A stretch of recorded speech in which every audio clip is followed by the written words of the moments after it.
दोस्तों, सबसे पहले तो मैं आप लोगों का बहुत-बहुत शुक्रिया अदा करना चाहूँगा कि आप लोगों ने मेरे परिवार के लिए प्रार्थनाएँ की, दुआएँ माँगी हैं और मुझे पूरा उम्मीद है कि आपकी दुआएँ, आपकी प्रार्थनाएँ खाली नहीं जाएँगी, वो मेरे परिवार के ज़रूर काम आएँगी और मुझे उम्मीद है कि मेरा परिवार बहुत जल्दी ही इस विकट समस्या से बाहर आ जाएगा।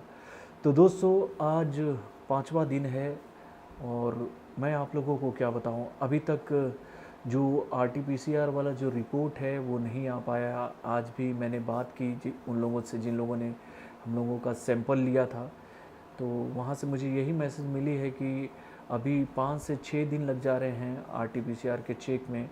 और इसी वजह से रिपोर्ट जो है वो आने में थोड़ी सी देरी हो रही है। यानी कि उनकी तरफ से मुझे यही बात बताई गई है कि कल या परसों मुझे उम्मीदतन रिपोर्ट मिल जाएगी। और एक बात मेरे लिए अभी तक तो अच्छी है कि जो कमज़ोरी मैं फ़ील कर रहा था, जो थोड़ा-सा मुझे भी लग रहा था कि मेरे अंदर में भी थोड़े से चेंजेज़ हो रहे हैं, थोड़ा-सा कमज़ोरी होना, थोड़ा-सा अंदर से फ़ीवर जैसा लगना, तो वो आज नहीं है। वैसे मैंने भी प्रिकॉशन तो पूरी तरीके से ले रखा है, लेकिन हाँ, जैसा मैंने आप लोगों को बताया था कि मेरी वाइफ़ और मेरे बेटे की तबीयत थोड़ी-सी बिगड़ी हुई थी, तो बेटा भी कल से थोड़ा-सा रिकवर किया है, लेकिन वाइफ़ की तबीयत में अभी भी कोई बदलाव नहीं आया है, उनकी तबीयत अभी भी काफ़ी ख़राब है। लेकिन एक बात अच्छी है कि उनका जो ऑक्सीजन लेवल है वो वैसा ही है जैसा कि बड़े-बड़े डॉक्टर, बड़े-बड़े जानकार बता रहे हैं कि 95 से नीचे नहीं होना चाहिए। अभी थोड़ी देर पहले ही मैंने उनका ऑक्सीजन लेवल जाँचा था, तो मैंने पाया कि 97 के आसपास उनका ऑक्सीजन लेवल है। यानी कि अभी तक सब कुछ जो सिचुएशन जो है वो अंडर कंट्रोल है। और यहाँ पर मैं एक बात आप लोगों को कहना चाहूँगा कोविड को लेकर। दोस्तों, अक्सर मैंने अपने चैनल पर बॉलीवुड की खबरें दी हैं और बॉलीवुड से जुड़ी हुई ही खबरें आप लोगों तक मैं लेकर आता रहता हूँ। लेकिन जो समस्या इस वक्त पूरे विश्व के लिए बना हुआ है, जिस विकट घड़ी से पूरा देश हमारा अभी जूझ रहा है, तो उसको मैंने जब करीब से देखा है, तो मैंने भी ये पाया कि अगर आपकी तबीयत थोड़ी सी भी ख़राब होती है, आपको फ़ीवर होता है, ज़ुकाम होता है, खांसी होता है, तो बड़े-बड़े जानकारों ने, बड़े-बड़े डॉक्टरों ने इसको लेकर एक ही बात कही थी कि आपको पैनिक नहीं होना चाहिए था।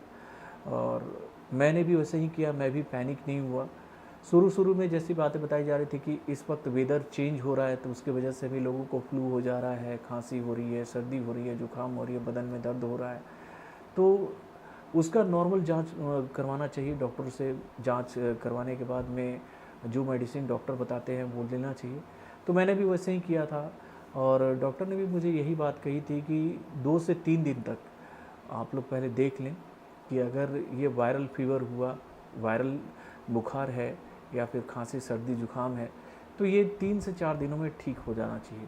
अगर 3 से 4 दिनों में अगर ये ठीक नहीं होता है और इस दौरान आपको काफ़ी कमज़ोरी लगती है, आप पाते हो कि आपका शरीर बहुत कमज़ोर हो गया, आपको सांस लेने में तकलीफ़ हो रही है, या फिर आपका ऑक्सीजन लेवल जो है वो डाउन हो गया है, तो आपको इमीडिएट डॉक्टर से बात करनी चाहिए।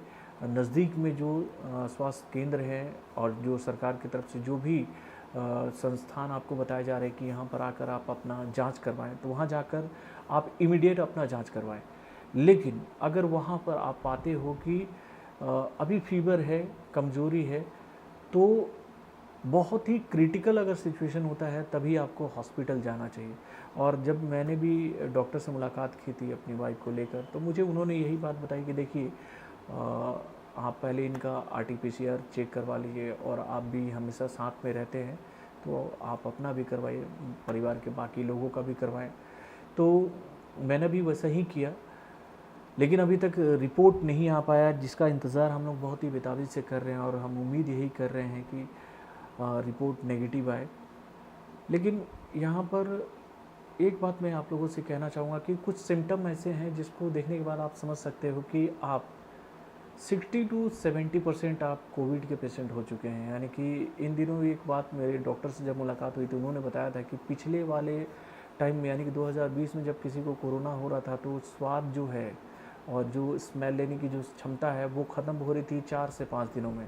लेकिन इस बार वाले कोरोना में जो कि ये नया स्ट्रेन आया है, इसमें स्वाद और सूंघने वाली जो क्षमता है वो 2 से 3 दिनों में ही गायब हो जाती है, किसी किसी की तो 24 घंटों में गायब हो जा रही है।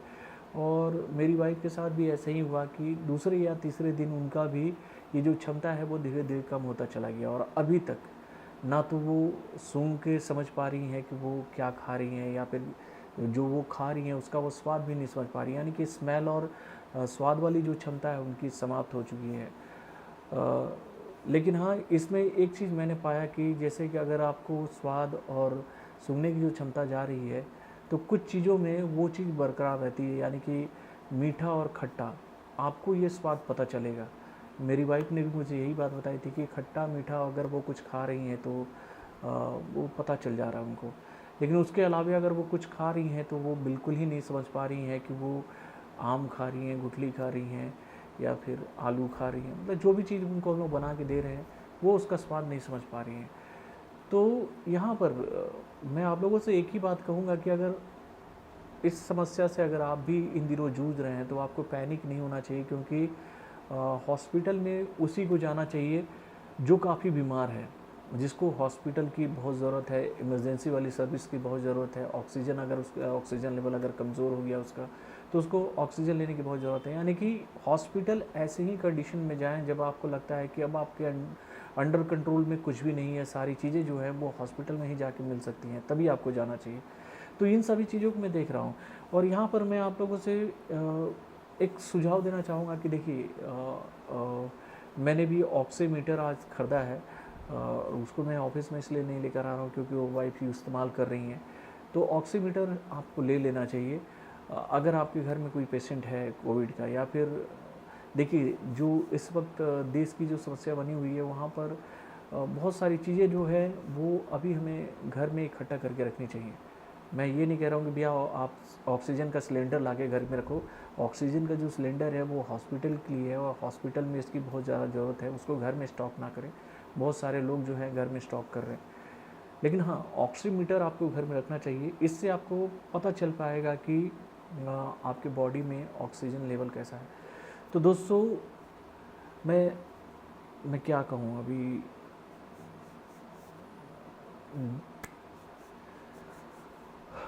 मन तो काफ़ी घबराया हुआ है, और भगवान से यही प्रार्थना कर रहा हूँ कि सब कुछ ठीक हो। थोड़ा सा वक्त मिला था तो मैं सोचा कि आप लोगों को आके बताऊं कि सब कुछ ठीक है अभी। और सबसे अच्छी बात है कि जो मेरा बड़ा बेटा है